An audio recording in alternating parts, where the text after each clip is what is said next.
It's spring in Vancouver, which means cherry blossom season. This year, they bloomed a little earlier than usual, and I'm loving the weather. It's been so pleasant, not too hot, not too cold. I think I'm finally realizing how blessed I am to live in a place like this. Yes, it rains, but honestly, I've adjusted. I don't even complain about it anymore. I'm literally walking to Central Park and a bunch of runners just passed me.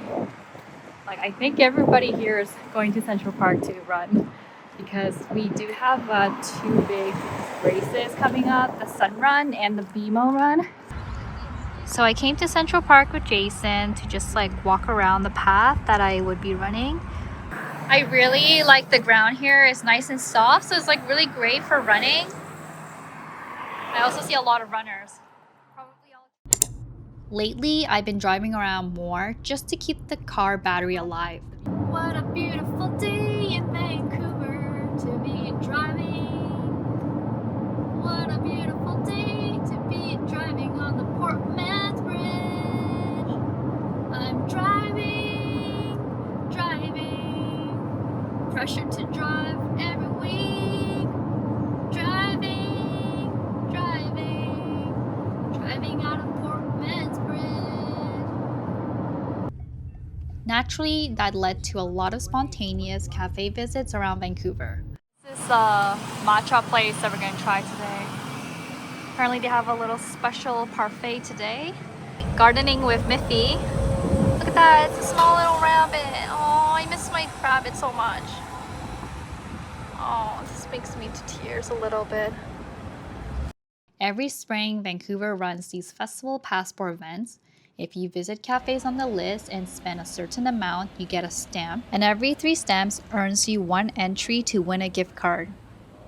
We do it every year, and every year we never win.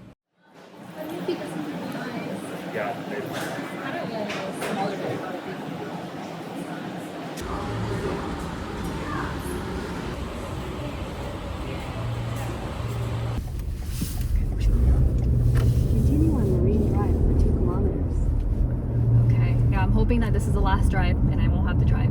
So I'm going to take it to the mechanics today, get the car fixed, and then my aunt will be here tomorrow and she'll take care of everything. All that stress will be gone, lifted off my shoulders after I finish this one last task.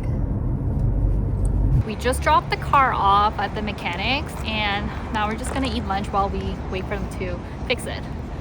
I'll get a text eventually, but there's this pho place that we actually went last time. It was pretty good and it's close by, so we're gonna go here again. It looks run down, but the food's pretty good.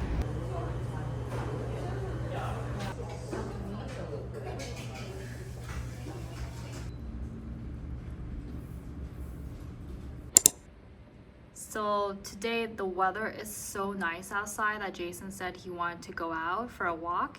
And then so he asked me if I wanted anything and I told him, yes, I want Portuguese egg tart. I don't know why, for some reason I was craving for that.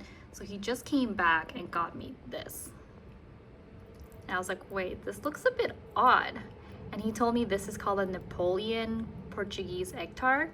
Apparently it's like a special type of egg tart. I don't know what the difference is, except for maybe there's like multiple layers and the shape is like kind of like a flower. This was $9.99 for 4.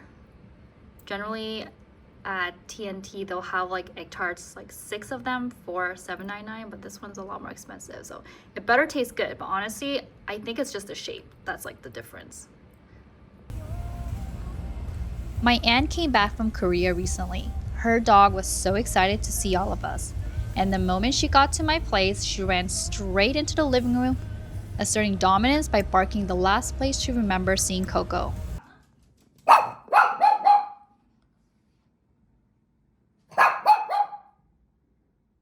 I think she was really confused. She could still smell Coco on the carpet, the corners, but couldn't see him at all. And after Coco's funeral, I think she understood. He wasn't coming back. 호순아, 여기 코에 뭐 묻어있어. You take it off, it's a grave.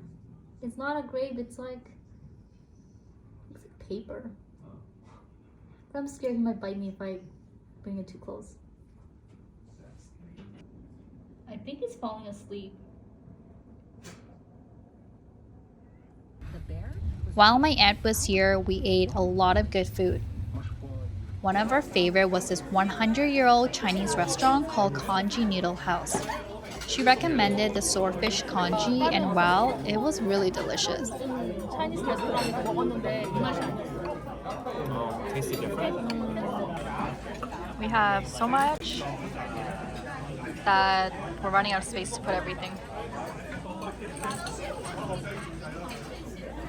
What is it? Coconut milk? Sago. Sago? Isn't it sago? Mango? Is that mango? Mango? Yeah, it looks like mango.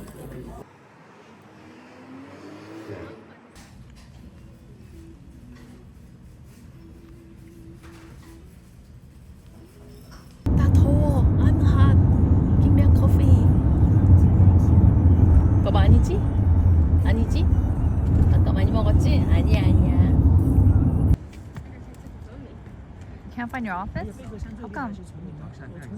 Yeah, I think I see it too. I also had some old high school friends visiting Vancouver for a short time.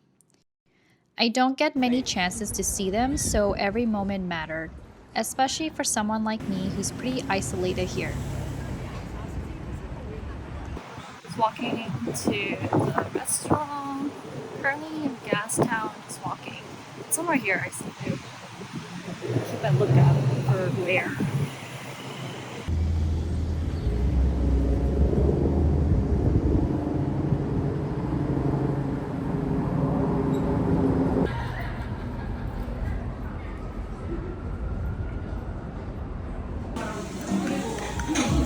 Like a drop, like happy hour menu.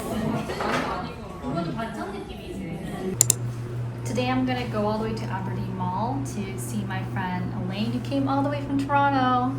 She's actually just temporarily staying at the Vancouver airport for a couple of days maybe, or maybe just a day for work. So I'm gonna go all the way there to meet her. It's kind of far, but I think it'll be worth it.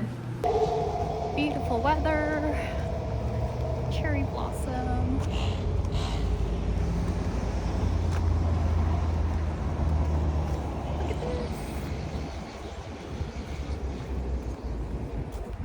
Love it.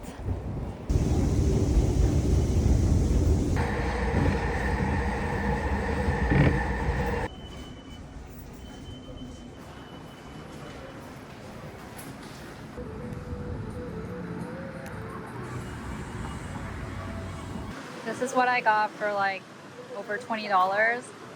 Well, the katsu was $20. This thing was an extra like $9. So I don't know if this meal's worth it. It's like a $30 meal in total. Even though I've been keeping busy, it's still hard to move on from Coco's passing. The way he left us so suddenly, it still makes me feel a mix of anger, sadness, and deep loneliness. I think about him every day. I'm in a field full of young dandelions, and it's just like reminding me a little bit about Coco. Sometimes walking back, I would pick some dandelions because it's like a snack for him. It just reminded, like everything around me just reminds me of Coco, and I don't know, it's just really, really sad that he's not here with me anymore. Maybe that's why we decided to foster rabbits from the shelter, to help with the loneliness at home. We still had a lot of rabbit food left, and we thought maybe it's time to give back. I don't think Coco would mind.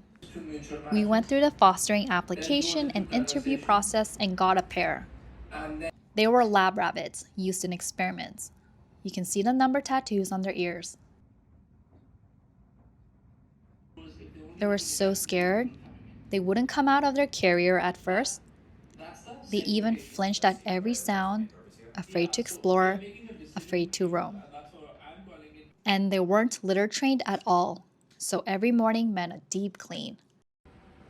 They were doing so well, and then... Oh my god!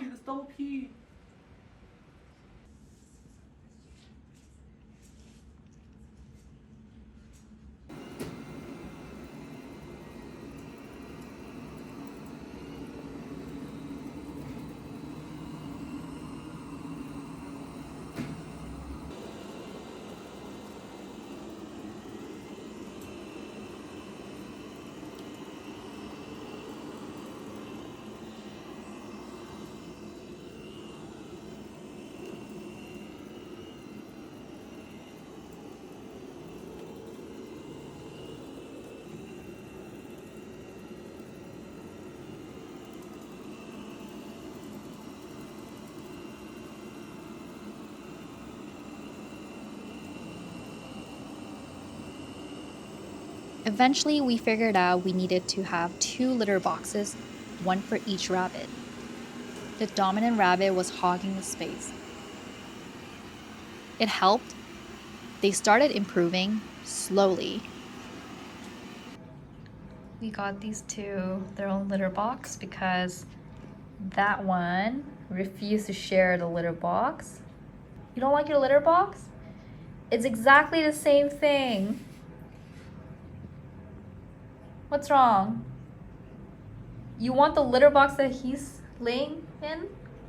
Is that it? He's so selfish, he doesn't want to share. Sometimes they fought. Territorial things, you know? It worried me, especially when I wasn't there to separate them.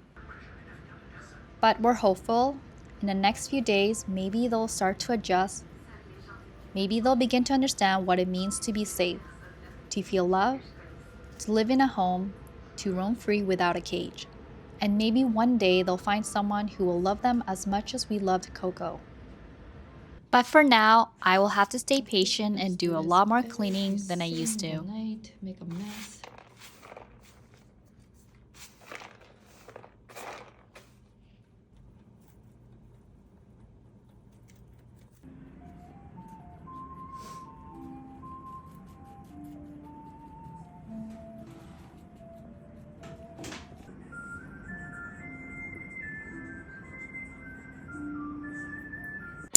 To stay active and busy, I've been going to the gym more often. While I was on the floor with the yoga mat, I felt something hit me and I noticed it was a screw that had popped off the treadmill and then a huge piece of equipment fell off. I thought I was going to have a final destination moment. Fortunately, nothing happened. On a lighter note, I finally got my hands on Napoleon Mafia's chestnut tiramisu, the one from the Netflix show Culinary Class War. Unfortunately, it was expensive and disappointing. I wouldn't buy it again or recommend it to anyone.